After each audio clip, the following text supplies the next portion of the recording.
Fellow Mets fans, ladies and gentlemen, welcome to an all-new edition of the Metropolitan Report. It is your host, Alfred Jr., back with another Metropolitan Report. And before we begin today's Metropolitan Report, just want to remind everybody, go down below. You see all the links here. You see all the socials. Follow us on YouTube if you're not watching on YouTube, Metropolitan Report Podcast. If you're watching on YouTube and you haven't subscribed, make sure you hit the subscribe button. That way you get notified of everything that we do here on the channel, from game day vlogs, special presentations, um, game footage, analysis, all types of stuff. You'll be one of the first ones to get that content. You'll be notified. Go on Instagram, _Metropolitan_report. Go on X, formerly known as Twitter, whatever you want to call it, Mets_report_pod. And then finally, on Facebook at Metropolitan Report. So, as many of you can see from the title of today's program, can the Mets dig themselves out of the mess they've made? Coming into today, the New York Mets still under 500. I mean, even if they would have swept the Mariners, they would have still been under 500. But this Mets team was feeling really good. Had a weekend sweep this past weekend over the Marlins. We covered that sweep this past Monday on the last edition of the report, going into the Seattle Mariners series, where the Mets, just like I said, and you can go back and watch that episode toward the end when we do our series preview of every series, and I said that this Mets team was going to drop 2 or 3. I also said they were going to drop Monday and Tuesday and win on Wednesday, which was yesterday.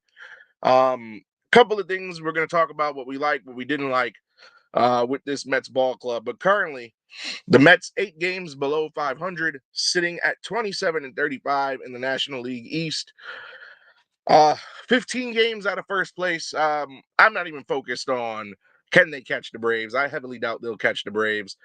The Braves 42-20 in first place in the East. Philadelphia Phillies 33-29.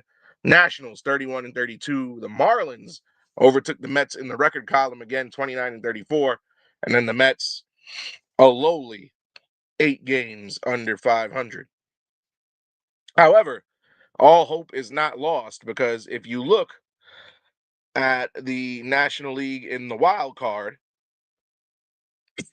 the Mets are actually not that far out in the wild card, believe it or not. In the wild card, the Mets only 6 games back. 6 games back in the wild card. They're chasing either Pittsburgh they're chasing Pittsburgh or Philly in the wild card standings. So, 6 games out of the last wild card. Season is not over. Only 62 games have been played. Literally 100 games left. A lot can happen in that 100 games. The Mets still have the Marlins, the Nationals, the Reds, the Cubs, the Padres, and the Diamondbacks in front of them to get closer to Pittsburgh or Philadelphia.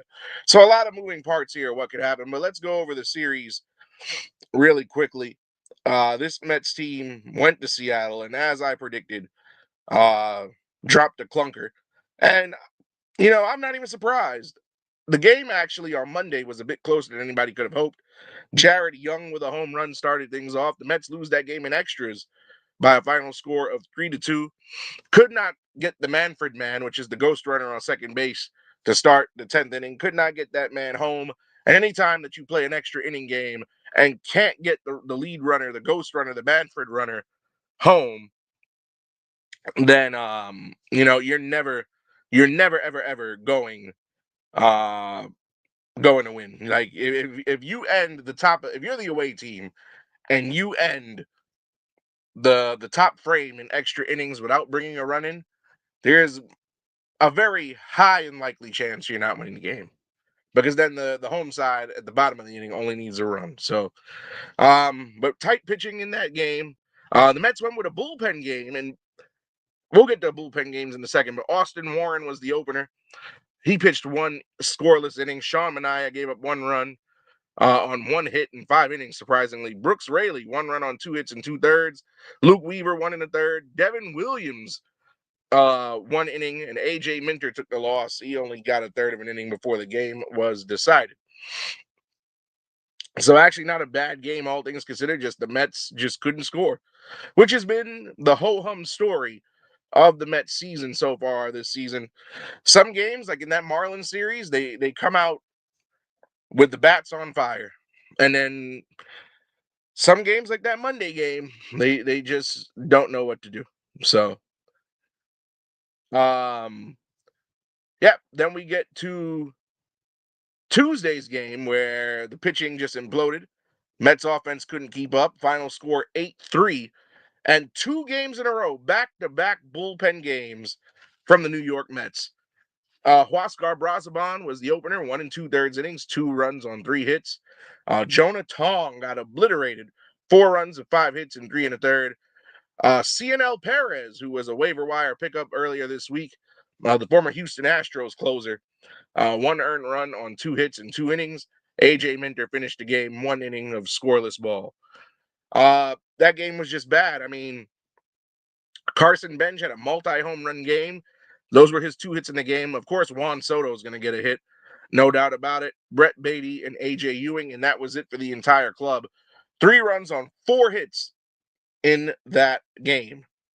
So a lot left to be desired by this Mets offense here. And then in the finale yesterday, which was the one game that I picked the Mets to win, it was a Freddie Peralta start. And a couple of days ago, we made fun of old 5-inning Freddie, who, as you can remember, this past Sunday, when the Mets played the Marlins, he couldn't even make it to the 5th.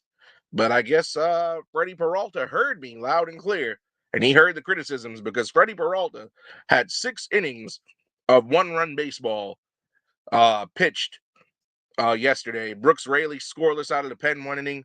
Luke Weaver 1 inning scoreless, and Joey Gerber, who came up when Tobias Myers was sent down, another scoreless inning.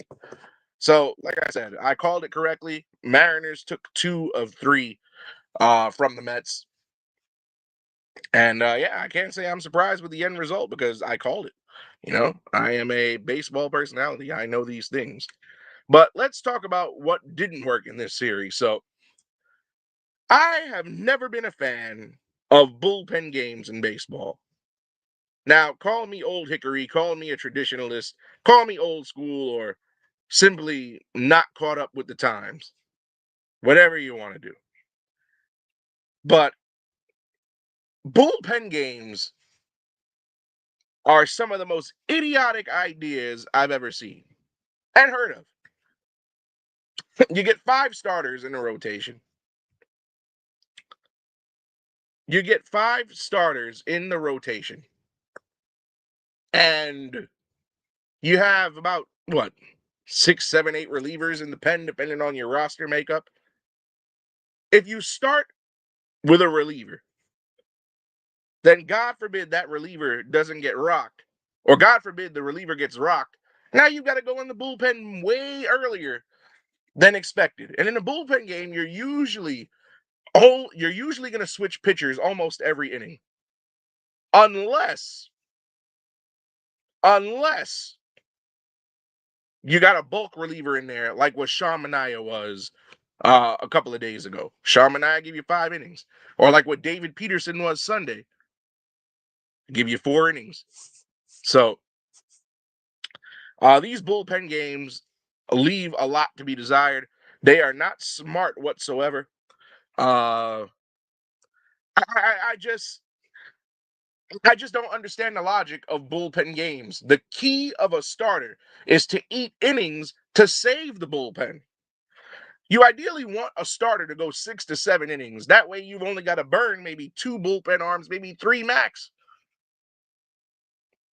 And the Mets have had this bad habit all year long of going into the pen. You look at the box score, 5 to 6 different pitchers making appearances in one game. And this is why the bullpen is taxed. This is why the bullpen is overworked. And once I saw the pitching matchups, and again, it's on film. You could go back to Monday's episode and see it. Once I saw the pitching matchups, and I said, oh, a bullpen game, I knew it wasn't going to work. That's why I called the Mariners winning 2 out of 3. It's at this point like Carlos Mendoza is shooting himself in the foot here. And if you look at the Mets rotation currently, you look at the starters, Nolan McLean, Freddie Peralta, Christian Scott, and then the rest is just a revolving door. Whether it's Huascar Brazaban or Austin Warren, is silly. And this is what happens when you have poor roster construction and you don't have any guys that are ready in the minors except for the one guy who's ready, but you don't want to call him up in Jack Wenninger. But instead, you call up Jonah Tong and this guy and that guy, and won't give Tong a chance. It gets a bit frustrating seeing I love Huascar Brazaban. Huascar Brazaban has a sub-2 ERA. All the more reason why he should not be opening games. What's the point of having a Sean Manaea or a David Peterson on the roster if they need an opener to pitch in front of them?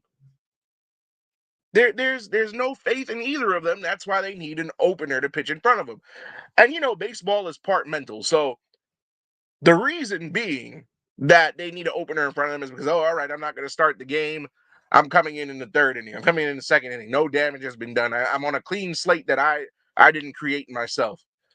But it's just really disheartening that we got two guys who were paid big money to be starters here. One of them an all-star last year. The other one was a cult hero 2 years ago and a big part of why we made the National League Championship Series. And now they've been reduced to bullpen guys. Doesn't make any sense whatsoever. No, but these bullpen games got to stop. And you know who's in favor of the bullpen games? The guys like David Stearns, the guys who sit in offices in front of their computers and their computers whip up formulas and tell you, well, if this guy came in relief, he'd have a 50% chance of having a scoreless outing. It doesn't mean anything. Those formulas and the analytics is killing baseball, folks.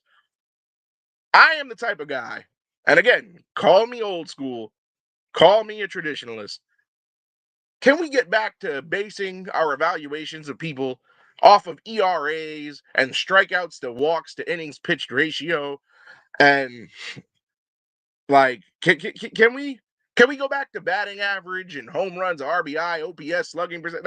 Can we stop with the sabermetrics, folks? That's all I ask, because analytics is killing baseball. Pardon me. Analytics is killing baseball. Analytics is just analytics destroyed the art of the leadoff hitter. That's why the Dodgers are leading off Shohei Ohtani every single game. And you know what? Analytics has driven out some of the best managers of the sport. Analytics is the reason why Tony La Russa is no longer managing the White Sox. Analytics is no longer is the reason that Buck Showalter is no longer managing the Mets. Everything is a formula driven by a computer. Nobody can take stats at face value. Everybody has to do a deep dive and tell you that, oh, this guy X amount of percent of the time will get on base if he faces a pitcher with this that pitches with this hand. Give me a break. But these bullpen games have got to stop, especially because the Mets only have 3 stars. Go out and get you a starter. Make a trade. Sign somebody. There's got to be somebody who got cut from a spring training club. But pick up somebody for cash. And then the worst part is you got guys paid big money like Kodai Senga having rehab starts in the minors and still not making any headway. But let's go to the comments here. Shaw Money says, definitely had the Mets winning the series off the record. No, I did not. Go back and watch Monday's show. Alfredo Flores. Hello, Alfredo. He says, Phillies are 3 games near second wild card spots, and Mattingly became manager of the Phillies. Actually, the Phillies are in the second wild card spot. They're not near it. They have it. Also says they should have fired Mendoza. Why Carlos Mendoza not fired today? I'll tell you why Carlos Mendoza is not fired today. Carlos Mendoza is not fired today because he's David Stearns' guy. And I've said this on this program numerous times, and I'll say it again because I firmly believe it. If David Stearns fires Carlos Mendoza, that is an admission of failure on Stearns' part. Because remember, the very first move that David Stearns made when he was hired in the fall of 2023, he was hired with 2 games to go in the 2023 season. And his first move was to fire Buck Showalter. He said, effective after the last game of the season, immediately Buck is gone. And he hired Carlos Mendoza. Mendoza is his guy. I think if you fire Mendoza, you got to send Stearns packing too. That's just my, because Stearns did all of this. Stearns hired Mendoza. Stearns went and got questionable free agents who wouldn't even be major leaguers on other teams. Stearns, sorry, I'm getting too emotional. Stearns also gutted the team, got rid of Brandon Nimmo, who had 92 RBIs last year, batted .270, for a washed-up second baseman who hit .232 with 62 RBIs last year. Like, he shooed away the best first baseman that this team has had since Keith Hernandez, and cited defense. And now that same guy is the leads every first baseman in defensive statistical category and outs above average, and then didn't even replace him with a first baseman. If you look at everybody who's played first since Pete Alonso got shooed away from town, Jorge Polanco only played 2 games. He's a third baseman, never played first. Brett Beatty's a third baseman. Mark Vientos is a third baseman. And Jared Young is a left fielder. So make it make sense. He let Edwin Diaz walk over $3 million. Granted, nobody knew that there was going to be an illegal cockfighting ring or elbow injury. But it's like he doesn't even care. He's not trying to put a successful team together. The only thing David Stearns has done great for this team, and I'll reiterate it again, he built up the farm system. That's it. Alfredo wants to know, would I take Nick Castellanos since he got DFA'd yesterday by the Padres? The answer would be no. Reason being is because where would Nick Castellanos play? Jared Young's actually been pretty decent at DH. Jared Young's hitting over 300. Wouldn't want to move him from there. Juan Soto, left field. You're never going to bounce Soto out of that spot. And let the young kids play. AJ Ewing in center, Carson Bench in right. No need for Castellanos. Castellanos has a poor bat and even poor defense. One of the weakest arms in all of baseball in the outfield. So, Clint Alexander says Mets are a joke. Yeah, you think? Shaw Money, every team does bullpen games. Yes, every team does do bullpen games. But when you have elite pitching in your bullpen, which the Mets don't, well, the Mets actually have a pretty decent bullpen this year. But when you need your bullpen because your bullpen is stronger than your starting rotation, it's never going to work. And then you tax your bullpen, and then you don't have and then you don't have X amount of guys available for the next game or the game after that. He also says it's not a David Stearns thing. Yeah, if he would have built the roster better, we wouldn't be in this mess. Romy says analytics kill sports, period. I absolutely wholeheartedly agree. Analytics don't destroy sports at all. That's why the good teams win. How many bullpen games have the Dodgers had this year? Nowhere near as many as the Mets. Dodgers are in first place in NL West and are the front runner to take the World Series. The Yankees, as much as I hate the Yankees, they hardly have bullpen games. I think they maybe only had 2 or 3 this year. Phillies haven't had any. Bullpen games are not smart because when you tax your bullpen, what relief do you have? Like I said, if your opener gets rocked, you've immediately got to go in the bullpen maybe before the inning is over. Not a smart, sound idea. Let's see. Clint Alexander says data matters. If analytics don't matter, why have scouting reports? The data in analytics is completely different than what you see in a scouting report. Scouting report will tell you tendencies of a player, what pitches he's more than likely to swing at, how fast he can run from home to first. Like scouting report and analytics can play off a scouting report, but I rather the scouting report and the written report. Like, for example, you take Mike Trout's scouting report, even though it was wrong at the time. We never knew what Mike Trout was going to be. But they called Mike Trout an average player. But still, that's based on what we see when he's at the plate, what we see when he's in the field, not some formula made up from a computer, bro. What else we got here? My good friend Drew Learn says, sorry he's late. He had a baseball game and now I practice. He'll watch on replay. Shout outs to my guy, Drew. Alfredo Flores says, Nick Castellanos to the Mets. No, no, no, no. As I said earlier, I'm not breaking up the outfield of Soto, Ewing, and Benj. Don't want to do it. Mets don't have a strong rotation. Yeah, I said that. We only got 3 confirmed starters every week. Peralta, McLean, Scott. Drew Learn hit the nail on the head. Meanwhile, the Mets have 1 bullpen game a series. Bullpen's not going to be sustainable having 1 bullpen game a series. It's just not. But again, it's the roster construction. Granted, nobody could have predicted Clay Holmes was going to break his leg, and that came back to hurt even worse. Alfredo Flores says Texas Rangers now killing it thanks to Schumacher, masterclass, and DeGrom having a solid year. Mets should have kept him. He wanted to go to the tax-free state. I'm not mad at him. Clint Alexander, every single team in the MLB has an analytics department. I wonder why if it's not helpful. You know what? I've said it again. Analytics, like I said, a computer's not going to tell me who to put up in a situation if I got to pull a guy for a pinch hitter. And I'll leave it at that. Ooh, moving on. Let's talk about Jonah Tong. Jonah Tong called up last week. Jonah Tong, somebody who was supposed to be this sensation, this phenom, was the minor league leader in strikeouts a year ago.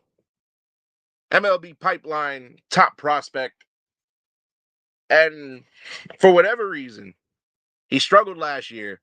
The blowaway stuff that he had didn't translate to the big league roster. We have a game day vlog on the YouTube channel. It's still up. Nothing ever gets deleted. It's still up. And we covered his very first start in the majors. He went 5 innings, struck out 6. It was against the Marlins, a team that was not good last year. But nonetheless, I have never been a big fan of Jonah Tong, and I'll admit that here on the program. But Jonah Tong gets called up. And at the time, I cried foul. Because Jack Wenninger had better AAA numbers, better numbers in Syracuse than our buddy, the Canadian pea shooter, Jonah Tong. But yet, the Mets went ahead and they called up Jonah Tong over Jack Wenninger. And Jonah Tong performed just how I expected him to. You look at Jonah Tong's numbers. Got sent down right after the Seattle series was over yesterday. And you look at his major league numbers. Now, they kept him in the pen the entire time, so he wasn't a starter. But so far this season, he's made 3 appearances. He's 1-1, which win-loss record for a bullpen guy really doesn't mean much. 3.60 ERA. 7 strikeouts in 10 innings. Look at his game logs this year. May 22nd at Miami. 3 innings pitched, scoreless 3 innings. Not bad. 5 days later, Cincinnati Reds at home. 3 2/3 innings, 1 run on 3 hits. Not bad. But then Seattle yesterday was where he finally showed his true colors. 3 1/3 innings pitched, 4 earned runs on 5 hits. I mean, he did have 7 strikeouts in that time, so we can't be his strikeout to walks ratio. Let's take a look at that. 7 strikeouts to 7 walks. So the walks to strikeout ratio is not good either. Now, again, this is where the numbers are very misleading because while he did have a 3.60 ERA, which is not bad for him, all things considered, anytime you get a pitcher who has less strikeouts than innings pitched, that's a concern, especially with the way that strikeout rates have gone up drastically through the years. That's number 1. Number 2, when you have a guy who, for every strikeout he gets, he also allows 1 walk. Not good. 7 strikeouts to 7 walks. Now, also, in spring training, it was said that Tong needed development. He needed development he needed development in his pitch repertoire because all he had was the amazing fastball, and that was it, right? So this is a guy who needs development. Why call him up? Why not give that spot to Jack Wenninger? Tong's AAA stats this year: 9 games, 1-3, 5.68 ERA, 55 strikeouts in 38 innings. That's a bit better, but the ERA is even worse in the minors than it is in the majors. The Mets called up the wrong guy, and I said it in that video a couple days ago. They called up the wrong guy. And then you look at Jack Wenninger, whose numbers have gone up a little bit since we last saw him, or last did a feature on him couple weeks ago. But Jack Wenninger, in 10 starts, 3-3 record, 2.80 ERA, 46 Ks, and 45 innings. Granted, he's not striking out batters at as high a clip as Tong is in the minors, but his ERA is 3 points lower. I said it back then, and I'll say it again today. Jack Wenninger is more equipped to help the Mets today than Jonah Tong is. And you know what? I'm going to go on the record. I've seen enough of Jonah Tong. I don't want to see Jonah Tong back up in Flushing again this season, or on the big league club for that matter. I've had enough of Jonah Tong. It was a nice feel-good moment. They wanted to give the kid another shot after last season, but it's done. It is absolutely done, finished. The experiment should be over. Jonah Tong, I just have no words. Like the kid is young. Jonah Tong is young. He's got the rest of his career ahead of him to have major league opportunities. Let him develop. Last season he was called up out of necessity. He shouldn't have been called up now. Jonah Tong's only 22 years old. He'll be 23 in a couple of weeks. Let's try again next year. How about that? Let him develop the rest of this season in Syracuse and keep him in Syracuse and don't bring him back up to the big league club. Because for a team whose president of baseball operations swears up and down that they want to win this year, they're going to be a competitive team this year, even though it's still kind of early, you're running out of time. You're running out of time.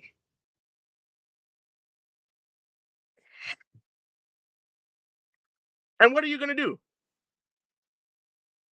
Now, granted, if the Mets go 30 games under 500, 20 games under 500, and you want to see what you got, then you bring him up. But if you're going to lie to the people, and shout out to the St. Louis Cardinals, by the way, told the people that they're going to be in a rebuild this year. We're trying to be honest, and the team has been better than what a rebuild team is.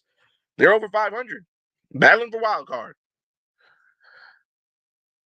But if you're going to tell the fans, yeah, we're going to be competitive this year, then why is a young man who needs development in his pitch repertoire, who's putting up struggling type numbers, getting opportunities with your big league ball club? That's the $1 million question. Alfredo Flores has a comment here as I grab my herbal tea. Kodai Senga, only reliable pitcher for the Mets. That's it. Alfredo Flores. Now, I appreciate all my viewers, but Kodai Senga reliable? When he was healthy this year, he wasn't good. He's struggling in minor league rehab starts.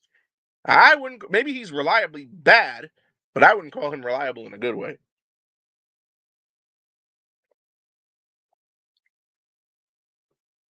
Next thing I want to. Oh, sorry. A little under the weather here, folks, but we're trucking on in the Metropolitan Report. Another thing I want to highlight here. We're going to go over some Mets injury news. So, this Mets team, very banged up. As I said in the last episode of the report, they have enough players on the injured list to run a scrimmage. An intra squad, if you will. Update on Jorge Polanco. Jorge Polanco's expected return is tomorrow, ladies and gentlemen. He was placed on the injured list April 18th, retroactive to the 15th, with left Achilles bursitis. He began a rehab assignment on May 27th with AA Binghamton. He advanced to AAA this past Tuesday, and he could return to the Mets as soon as tomorrow. However, as Carlos Mendoza has mentioned, he will likely have to manage the pain as the season goes on. Francisco Alvarez, who tore his meniscus in his right knee on May 13th, expected back in a couple of weeks. Originally expected to miss 6 to 8 weeks, but he is progressing more rapidly than expected. Began a minor league rehab assignment on Tuesday. He can return as soon as he proves capable of catching 7+ innings on consecutive nights, which we already know catchers have one of the hardest positions that one can play. So that's it for the Mets injury report. Polanco and Francisco Alvarez, hopefully on the mend sometime soon. So I want to talk about one more player of interest before we go ahead and move on to the series preview for the Padres series that starts tomorrow night. And that player is Bo Bichette. Bo Bichette, former multi-time All-Star, Toronto Blue Jays, was a shortstop, signs with the Mets in the offseason. Says, okay, I'm gonna try out at third base, see how it goes for the year. And Bo has been up and down. He's been more bad than he's been good. I've been at Citi Field many a times and yelled at Bo, earn the money. And Bo is not really playing up to that contract he signed. However, Bo Bichette has a habit of every once in a while reminding us of who he was when he played elsewhere. Now, he had a 4-hit game yesterday. He went 4 for 4 in the Mets' blowout win over the Mariners. 4 for 4, all singles, 3 RBIs in the 4 hits. But prior to yesterday's game, he hadn't had a hit since Sunday. Before Sunday's game, he had 2 hits last Friday. And then before that, he's had 1 hit sprinkled out here and there. Bo Bichette on the year, batting .226, 5 home runs, 31 RBIs, a stolen base, OPS of .590. Now, I said this, and you can go back in the archives on YouTube when I made my reaction to Bo Bichette signing to the Mets. I said it. He got a 3-year deal with an opt-out after every year of the deal. If Bo Bichette would have balled out this season, he would have opted out, and the Mets probably would not have put in an offer to retain his services. But it's like a fail-safe situation, because if Bo has a bad year, which he's been struggling this year, then he stays on the team. He's still getting paid. He doesn't suffer anything. He gets a chance next season to bounce back, have a ball-out year, and then opt out and go get more money elsewhere. Because if he demands more money than what he's making now, David Stearns ain't re-signing him if Stearns is still here. So, but Bo Bichette, I'm sorry, for as much money as he was paid and the pedigree of caliber player that he is, 226 is not going to cut it. I would take 250. You could bat 250 in this day and age, no problem. I'll take 250 any day. But 226? Bo Bichette, I hate to say it, but Bo Bichette is a major disappointment this season. Prior to opening day, I remember waking up on the morning of opening day. I hadn't even left the house to go to Citi Field yet. And I remember being excited at the possibilities. Lindor, Soto, Luis Robert, Bo Bichette. all the new additions. Freddie Peralta. And with the exception of Juan Soto, almost all of them have disappointed me in some fashion, consistently.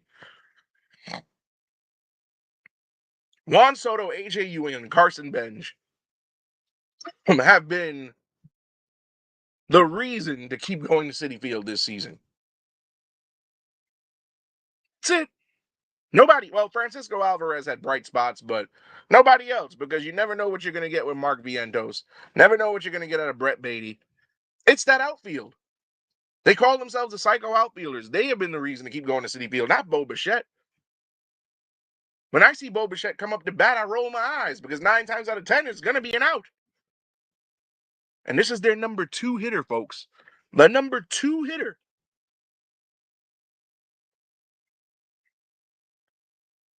And then we're going to be stuck with Bo because he's not going to opt out. If that average falls to 220 or lower, Bo Bichette's going to be here to stay next season. And then when I go to Port St. Lucie this upcoming February, you're going to have to see him again with his practice swings and spring training. Endure another opening day. When is Bo Bichette going to start hitting? When the team's already out of contention and the season's done? I'm very, very disappointed with Bo Bichette. I had high hopes for Bo coming into this year. His resume in Toronto spoke for itself. Even though the Blue Jays didn't win the World Series last year, he's still a World Series hero. By all things considered, he's still a World Series hero.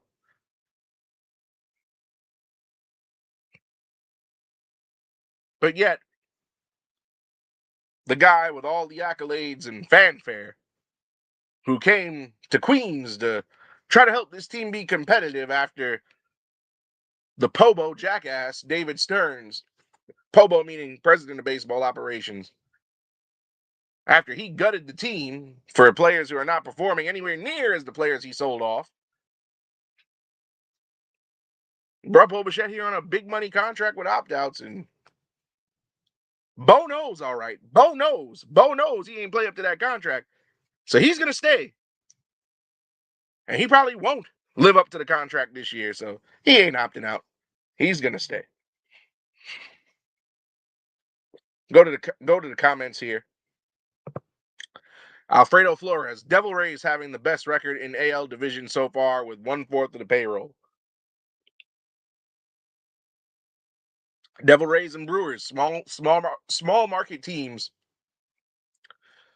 Small market teams with small money payrolls, yet consistently always in the mix. Because they cultivate their farm system. They have a lot of homegrown talent. Very rarely rely on outside free agents. And Stearns was great in Milwaukee because he cultivated that farm system. I'll give him credit there. Our farm system is pretty good. But it's the acquired players that from elsewhere is where Stearns is gone afoul. But yeah, you don't need a big payroll to stay in the mix. Granted, the Dodgers, they just buy talent these days. But yeah, you can be a winner without being a big money team. Fuqua Johnson says, hey, Alfred, I love you, buddy. Appreciate your support, Fuqua. I appreciate you too, bro. So moving on. The Mets start a series against the San Diego Padres. The San Diego Padres, who actually are second in the NL West. Actually, no, sorry, they're tied for second in the NL West. They sit at 32-29, tied with the Diamondbacks. 7.5 games behind the Dodgers. Both teams are for first place in the NL West. 3-game series tomorrow, Saturday, and Sunday for the Mets. And this Padres team, despite the roster they have, is a very beatable team. You think of the Padres, you immediately think of Fernando Tatis Jr. You think of Manny Machado, among others. You think of Xander Bogaerts. You think of Jackson Merrill. You think of Jake Cronenworth. All guys who can hit. It's a dangerous lineup. But we take a look at the Mets pitching matchups for tomorrow. Tomorrow is going to be difficult. Christian Scott, who the numbers will deceive you on Christian Scott, but Christian Scott, 1-0, 2.97 ERA, 38 strikeouts, going up against a guy who was involved in the Juan Soto trade when the Padres sent him to the Yankees. He's going up against Michael King, who's 4-4 with a 3.18 ERA. Michael King, a very similar pitcher to Clay Holmes. Michael King is a pitch to contact guy, not a lot of strikeouts, but he does have dominating stuff from time to time. Very good starting pitcher and proof that another guy who was a reliever can indeed transition successfully to a starter. Saturday, here's the game that I'm looking forward to. This is the game the Mets should win. Nolan McLean takes the hill. He's 3-4, 4.21 ERA, 77 Ks on the year. Going up against a fan favorite from last season before he tore his Achilles, Griffin Canning, who was 0-4 with a 7.16 ERA. Griffin Canning was phenomenal last season for the Mets in the small sample size that we saw until he tore his Achilles last summer. Last year for the Mets, Canning went 7-3 with a 3.77 ERA. After he got hurt, the big question was, would he have continued on that successful trajectory had he not gotten hurt? But the reason why I'm excited about this game, not because Nolan McLean's pitching, but because Griffin Canning is a pitcher who's 0-4 with an ERA north of 7. This Mets offense should be able to beat up on Griffin Canning. Griffin Canning has been what we like to call a victim of the gopher ball all season long. He gives up a lot of home runs. That should be good for guys like Juan, especially lefties, Juan Soto, Carson Bench, AJ Ewing. It should be a hit parade all game Saturday. And then finally Sunday, the Mets to be determined, more than likely going to be a bullpen game. They'll go up against Randy Vasquez, 5-3, 3.31 ERA, and 50 strikeouts. Looking at the Mets' upcoming schedule overall, so the Mets, they're going to play the Padres tomorrow at 9:40 p.m., followed by Saturday's game at 10:10 p.m., before the final game of the series on Sunday, June 7th, 4:10 p.m., off day on Monday when we will be back with another Metropolitan report. Then Tuesday, new series starts. The Mets are back home against the St. Louis Cardinals, who beat them in St. Louis in a series earlier this year. Mets looking to get back and get right. Then that game is at 7:10 p.m. I will be at this following game, June 10th, the Wednesday, 7:10 p.m. If you're going to be in the area, come say hi, grab a beer, grab a hot dog together, whatever it is. But yeah, I will be at the Mets game on Wednesday, June 10th. That's a 7:10 p.m. game against the Cardinals. And then Thursday, the Mets in the finale of that series, 1:10 p.m. And then the schedule does not get any better because Friday, June 12th, 7:15 p.m., that game nationally televised on Apple TV Plus. Mets playing the Braves. And then the next day, June 13th, 4:10 p.m. Against the Braves. And then 1:40 p.m. against the Braves again, followed by the Reds as they go on the road, and then followed by the Phillies and the Cubs and the Phillies again. So the Mets got to play teams at or above 500 in each of the 1, 2, 3, 4, 5, 6, 7 series. Each of the next 7 series starting tomorrow, the Mets are playing teams above 500. Pretty much what this means is if the Mets get obliterated and win way less than they lose in the next 7 series, we could count this season over by the end of June. Check the comments one last time. Hey, hopefully this Mets team does not lose as much, does not lose more than they win coming up, but it's going to be hard to tell. But Fuqua Johnson here. Griffin Canning killed the Mets as a as an LA Angel. That he did too, yeah, but he was good as a Met. I miss him, but we should bash him Saturday. But folks, that is it for this week's edition of the Metropolitan Report. Catch us again on Facebook, Metropolitan Report, on X, Mets_report_pod. Instagram, _Metropolitan_report, where all the Yankee fans are still commenting on my reels on there. Thank you for the engagement, by the way. And Metropolitan Report podcast on YouTube. I'm going to fight this cold I have. Sorry for that. But yeah, I'll see everybody again on Monday. The Mets are off on Monday, so no better time for a Metropolitan report than on Monday afternoon. I've said everything that there is to say. The only thing I can say is, let's go Mets.